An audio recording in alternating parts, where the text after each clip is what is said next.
Hello and welcome to Cần Thơ News of Cần Thơ Radio and Television Station. Here are today's headlines.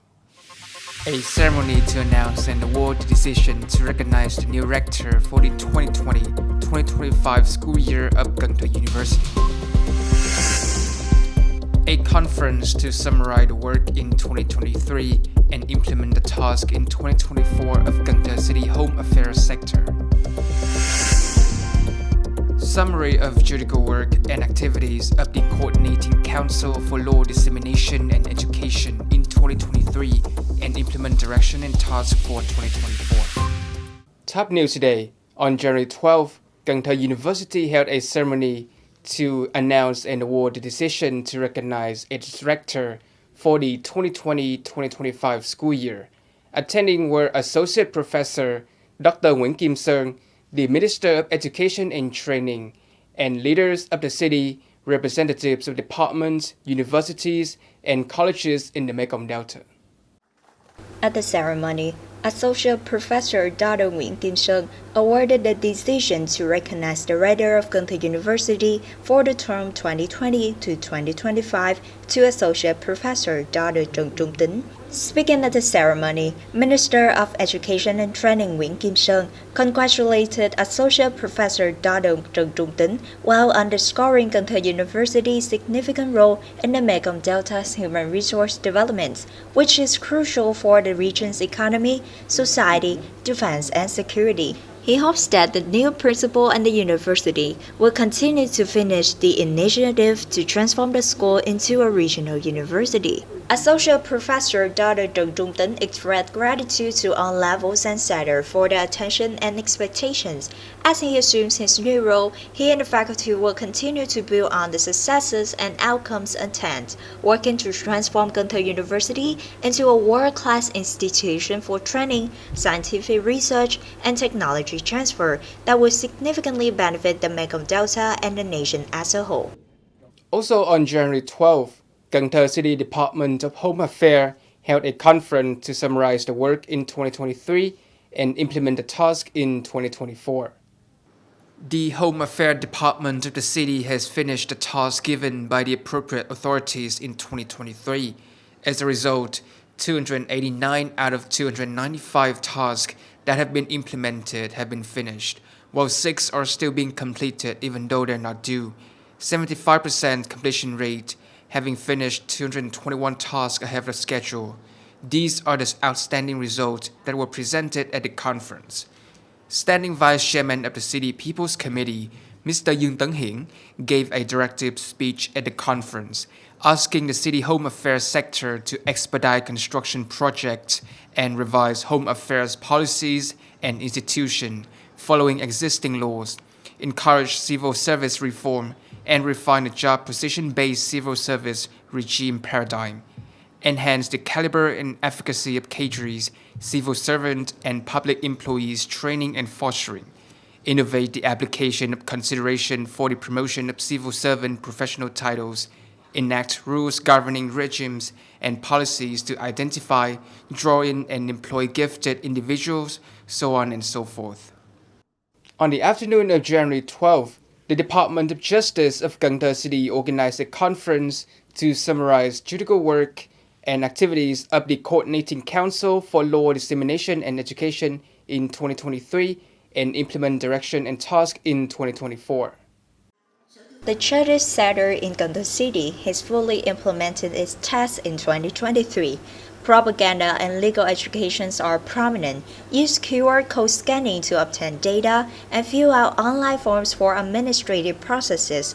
The process of creating legal papers, examining, assessing, and organizing them has helped to construct the city's procedures and guidelines for guaranteeing the law's validity, constitutionality, and compliance. Mr. Nguyễn Ngọc Hè, Vice Chairman of the City People's Committee, asked the justice sector to keep going over the system of legal documents that are still redundant, incoherent, and unsuitable for fast proposal, amendment, and supplementation.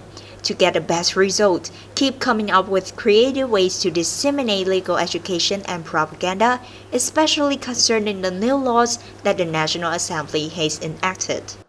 On January 12th, Cần Thơ City Department of Health held a conference to summarize held work in 2023 and implement the task in 2024.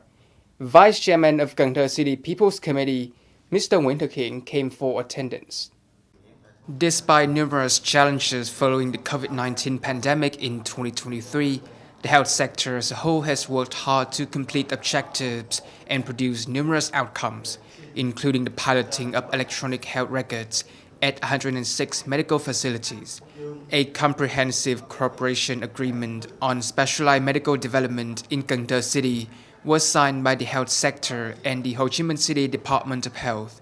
All medical examination and treatment facilities in the area are connected, and they conduct online assessments with the health insurance payment portal and so forth. Vice Chairman of the City People's Committee, Mr. Nguyễn Thực Hiện, highly appreciated the result achieved by the health sector. In 2024, the industry must take proactive measures to prevent and control local epidemics, guarantee a sufficient supply of medication, chemicals, supplies, and medical equipment to meet the population needs for medical examination and treatment. On January 12, the Propaganda and Education Department of Cần Thơ City Party Committee summarized its work in 2023 and implement key direction and tasks in 2024. As of 2023, the City Party Committee on Science and Education and the Central Committee Directives and Resolutions are still being overseen, reviewed, and summarized by the City Propaganda Department. On behalf of the Party Committee, almost 180 documents about the fields of science and education were published during this year. In addition to actively carrying out this job, educational communities and units also actively engage in public opinion work to quickly identify problems, plan solutions, and solicit feedback from the City Party Committee Propaganda Department. Additional items of concern for 2024 were mentioned by Ms. Trần Hồng Thắm, Deputy Head of the Propaganda Department, including breakthrough tasks and targets, academic work-related activities, and solutions to guarantee requirements and tasks for the full term. In the Mekong Delta, there are many ethnic people living together. Each ethnic group has its own unique customs to welcome the new year. The customs all have their own characteristic, creating a colorful Tết imbued with national cultural identities. 200 images, documents, and artifacts introducing to visitors the custom of celebrating Tết of ethnic groups, Kinh, Khmer, Chinese, Chăm, are currently displayed at Cần Thơ City Museum to have visitors as well as young generation have the opportunity to learn more about the Tết customs of ethnic groups in the Mekong Delta. The artifacts displayed here are items used in activities to celebrate Lunar New Year of the King people, Chontanam Samay New Year of Khmer people, or costumes in important holidays of Tu, Cham, and Chinese ethnic groups. In particular, the image of the unicorn lion dragon dance is an activity to celebrate the New Year with a lucky meaning spread during the traditional Tết holiday. Thereby, it has inspired and educated the young generation to love the homeland, the country, and be proud of Vietnamese culture imbued with national identity. When I came here, I not only knew the costumes of celebrating Tết of the King people, but also ethnic groups such as Cham, Chinese, Khmer. I see that each ethnic group has its own costume of celebrating Tết, but in common they attach great importance to this new year. When you come here, you can see with your own eyes, as well as enjoying very interesting dishes. Although at the time of celebrating the traditional Tết, each ethnic group has different forms of organization, but all of them have in common the spirit of family closeness and community unity, which is also a custom imbued with traditional cultural beauty of Vietnam. I am most impressed by the Chinese New Year costume because I find very beautiful. There are also many delicious dishes. When I came to the museum, I could enjoy beet cake, sausages that I haven't eaten before. It's a very typical dish of the Chinese. Through the tour, I want to let the children know the costumes of celebrating Tết of people in the southern Vietnam. Through pictures, children are very interested in visiting. Personally, when I come here, I know more about the costumes of celebrating Tet of Chinese, Khmer, Cham. From there, it helps me more in teaching at school, having students know more about the costumes of the Vietnamese nation. That is an opportunity to preserve the five traditional values imbued with humanity of ethnic groups. Each ethnic group in our country is a piece to create a colorful picture in traditional Tet customs.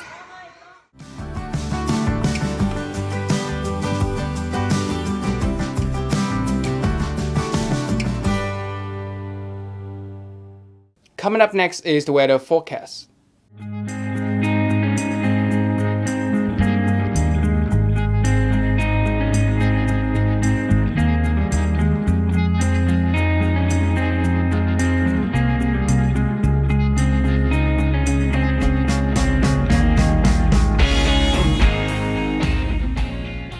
Thank you so much for watching, and I'll see you next time.